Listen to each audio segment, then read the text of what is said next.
Praise Lord everyone. कोरह की कहानी Bible की सबसे प्रभावशाली कहानियों में से है। यह घमंड के पतन और परमेश्वर के अनुग्रह की अद्भुत मिसाल है।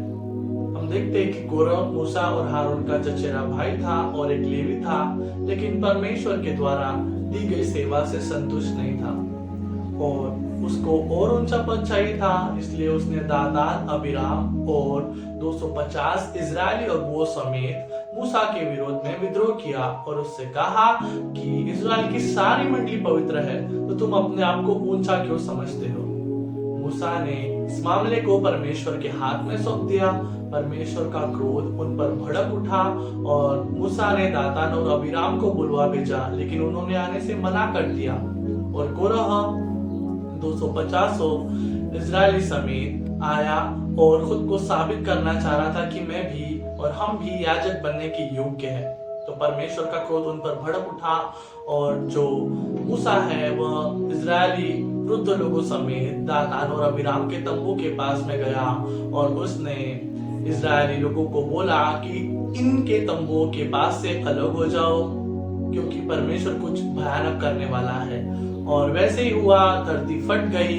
दातान, अबीराम और कोरह का जो तंबू है वो धरती के अंदर धंस गया। दातान और अबीराम अपने वंशों, अपने पत्नियों समेत नाश हुए, अपने संपत्ति समेत नाश हुए।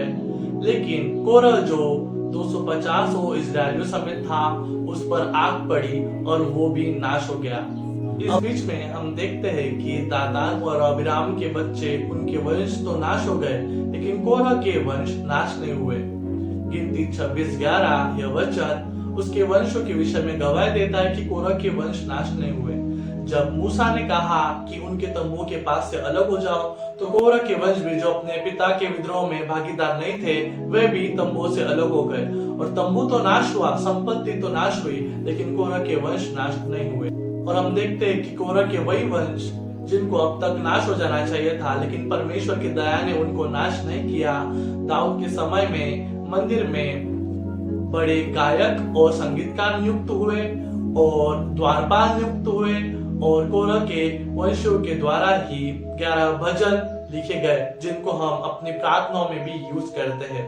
कोरह के वंशों के द्वारा भजन संहिता 88 में लिखा गया है, जो बाइबल का सबसे दुखद भजन माना जाता है, जो यह सिखाता है कि हम अपनी गहरी निराशा में भी परमेश्वर से बात कर सकते हैं। और कोरह वंशों के द्वारा लिखे गए ये भजन है भजन संहिता 42, 44 से 49 और भजन संहिता 84, 85 और चैप्टर नंबर 87 और 88। ये सारे चैप्टर्स जो है, ये सारे भजन जो है, ये सारे साम्स जो है, ये कोरह वंशों के द्वारा लिखे गए हैं। उनके भजनों में हम देख सकते हैं परमेश्वर के लिए गहरी प्यास को। उनके भजनों में एक ऐसी आत्मा की पुकार है जो परमेश्वर की उपस्थिति के लिए तड़पती है। हम देखते हैं भजन संहिता 82 में इस रीति से लिखा गया है कि जैसे हिरनी नदी के जल के लिए हाँफती है, वैसे ही मेरा प्राण भी तेरे लिए हाँफता है। और कोरह के वंशज द्वारपाल और गायक थे, इसलिए उनके भजन में हम यरूशलेम और परमेश्वर के मंदिर के प्रति गहरे प्रेम को भी हम देखते हैं। जैसे भजन संहिता 84 में इस रीति से लिखा गया है कि तेरे आंगनों का एक दिन कई के हजारों दिनों से उत्तम है। और हम आगे भी देखते हैं कि कठिन समय में परमेश्वर पर भरोसा रखने का संदेश भी उनके भजन देते हैं। जैसे भजन संहिता 46 में भी लिखा गया है कि परमेश्वर हमारा शरण स्थान और बल है और संकट में अति सहज से मिलने वाला सहायक है। ये सारे भजन हम अपनी प्रार्थनाओं में हमेशा यूज करते हैं। इन वचनों को हम अपनी प्रार्थनाओं में यूज करते हैं और इन्हीं वचनों को कोरह के वंशों के द्वारा लिखे गए हैं। और हम देखते हैं कि उनका इतिहास तो बड़े विद्रोह के साथ में शुरू हुआ, लेकिन उनके भजन क्षमा और बहाली, रिस्टोरेशन की गवाही देते हैं। वे दिखाते हैं कि परमेश्वर कैसे न्याय के बीच में भी दया करता है।